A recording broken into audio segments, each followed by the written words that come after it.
Hello friends, welcome to Dharapuram GM cooking. இன்றைக்கி சிம்பிளான chicken recipe, ஆனால் செம்ம டேஸ்ட்டாக இருக்குங்க. அதை தான் எப்படி செய்கிறதுன்னு பார்க்க போகிறோம். இந்த சிக்கன் ரெசிபி ஒரு requested video, Sakthi straight in Tamil அப்படின்ட்டு அந்த அண்ணா கேட்டிருந்தாங்க. அதுக்கு ஃபஸ்ட்டு கடாயை வச்சுட்டேன். அதில் நல்லெண்ணெய் சேர்த்திருக்கேங்க. நான் இன்றைக்கி இரும்பு கடாயை எடுத்துருக்கிறேன். எண்ணெய் காஞ்சோடனே கடுகு சேர்த்திக்கலாம். கடுகு பொரிஞ்சோடனே கறிவேப்பிலை சேர்த்திக்கலாம். இதோட நான் ஒரு 300 கிராம் அளவு வெங்காயம், சின்ன வெங்காயம் சேர்த்திருக்கேங்க. 600 கிராம் நாட்டுக்கோழி சிக்கன் எடுத்துருக்கிறேன். அதுக்கு 300 கிராம் சின்ன வெங்காயம், ஒரு 10 மிளகாய் வரமிளகாய் இப்படி விதையை எடுத்துட்டு இந்த மாதிரி கிள்ளி வச்சுருக்கிறேன் பாருங்கள். இந்த மாதிரி பொடிசாக கிள்ளி வச்சுருக்கிறேன். விதை இருக்கக்கூடாதுங்க. அப்புறம் விதையை சேர்த்து போட்டிங்கன்னா காரம் பயங்கரமாயிரும். அந்த மிளகாயை சேர்த்திக்கிட்டேன். நீங்கள் மிளகாய் உங்கள் காரத்துக்கு தகுந்ததை சேர்த்திக்கிங்க. நான் 10 மிளகாய் எடுத்துக்கிறேன். குழந்தைங்கள்லாம் சாப்பிட்றதுனால இன்னும் 2 மிளகாய் கூட நீங்கள் கம்மியாக சேர்த்திக்கலாம். சின்ன வெங்காயம் சேர்த்து செஞ்சால் தான் இந்த பள்ளிப்பாளையம் சிக்கனுக்கு டேஸ்ட்டு செமையாக இருக்குங்க. இதோட வெங்காயம் வணங்குறதுக்கு உப்பு சேர்த்துக்கலாம். இப்போ சின்ன வெங்காய விலையெல்லாம் குறைவாக தான் விற்கிது. கண்டிப்பாக நீங்கள் செஞ்சு பாருங்கள், அருமையான டேஸ்ட்டில் இருக்கும். வெங்காயம் வதங்கிட்டு இருக்கும்போதே இஞ்சி பூண்டு தட்டி வச்சுருக்குறேங்க. இஞ்சி சின்ன சைஸ்லேயும், பூண்டு ஒரு 5-6 பல் வச்சுருக்கிறேன். ஒரு சிலர் இஞ்சி சேர்க்க மாட்டாங்க, பூண்டு மட்டும் சேர்ப்பாங்க. நாங்கள் வழக்கமாக இஞ்சி சேர்க்கறதுனால நான் அதையும் சேர்த்திருக்கேன். நீங்கள் வேண்டாம் அப்படின்னா அதை ஸ்கிப் பண்ணிக்கலாம். பாருங்கள், இஞ்சி பூண்டு இன்னும் நல்லா வதங்கணும். பச்சை வாசனை போகிற அளவுக்கு நல்லா வதக்கி விடுங்க. இல்லைன்னா அடிப்பிடிச்சிக்கோ. அப்படியே கைவிடாமல் மீடியம் ஃப்ளேமில் வச்சுட்டு வதக்குங்க. வெங்காயம், இஞ்சி பூண்டு ஓரளவுக்கு நல்லா வதங்கிடுச்சு. இந்த ஸ்டேஜில் கழுவி சுத்தம் பண்ணி உப்பும் மஞ்சள் தூளும் சேர்த்து நாட்டுக்கோழி இந்த மாதிரி சின்ன சின்ன பீஸாக கட் பண்ணி வாங்கிக்கிங்க. கடையில் சொன்னிங்கனாவே அவங்க கட் பண்ணி கொடுப்பாங்க.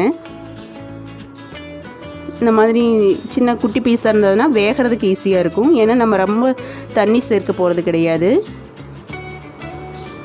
இப்போ சிக்கன் துண்டுகளை சேர்த்திட்டு அதை நல்லா வதக்கி விட்டுருலாங்க. எல்லாம் வெங்காயம், மிளகாய் எல்லாம் மிக்ஸ் ஆகிற மாதிரி நல்லா கலக்கி விடுங்க. நீங்கள் வேறு பாத்திரத்தில் செய்கிறத விட இந்த மாதிரி இரும்பு கடாயில் செய்யும்போது டேஸ்ட்டும் செமையாக இருக்குங்க. சீக்கிரமாக கறியும் வெந்துடும். நான் இன்றைக்கி எடுத்துருக்கிறது நாட்டுக்கோழி. இது கூட கொஞ்சம் உப்பு சேர்த்துக்கிங்க கறிக்கு மட்டும். ஏன்னா வெங்காயம் வதங்கிறதுக்கு ஆல்ரெடி சேர்த்திட்டோம்.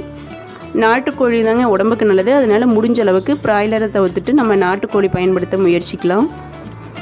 இப்போ பாருங்கள், நல்லா தண்ணி விட்டு சிக்கன் வெந்துருச்சு. இங்கே பாருங்கள், தண்ணி சிக்கனில் இந்த தண்ணியெல்லாம் இந்த மாதிரி வந்திருக்குன்னு பாருங்கள்.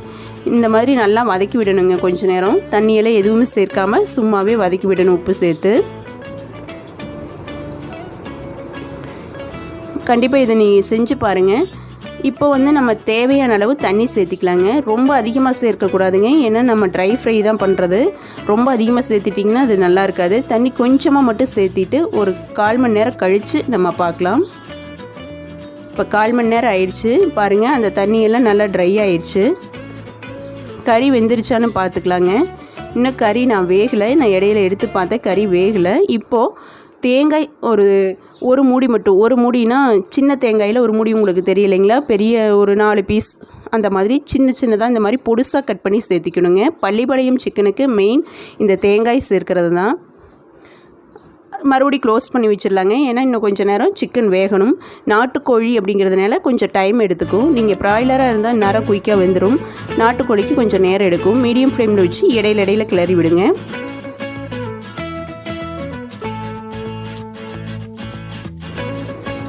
இப்போது வெந்துருச்சான்னு பார்க்கலாங்க. எடுத்து ஒரு பீஸ் எடுத்து சாப்பிட்டு பார்த்துனுங்க. நல்லா சாஃப்டாக பூ மாதிரி வெந்துருச்சு. குழந்தைங்களுக்கெல்லாம் சாப்பிட்ற அளவுக்கு நல்லாவே வெந்துருச்சு. சூப்பராக ட்ரையாக நல்ல வாசனையாகவும் இருந்ததுங்க. கண்டிப்பாக நீங்கள் ட்ரை பண்ணி பாருங்கள். சுடுசாதத்தோடு வச்சு சாப்பிடும்போது அருமையாக இருக்கும். உங்களுக்கு இந்த வீடியோ பிடிச்சிருந்துச்சுன்னா மறக்காமல் நம்ம சேனலை சப்ஸ்கிரைப் பண்ணிவிட்டு உங்கள் ஃப்ரெண்ட்ஸோடு ஷேர் பண்ணுங்கள். தேங்க்யூ ஃபார் வாட்சிங்.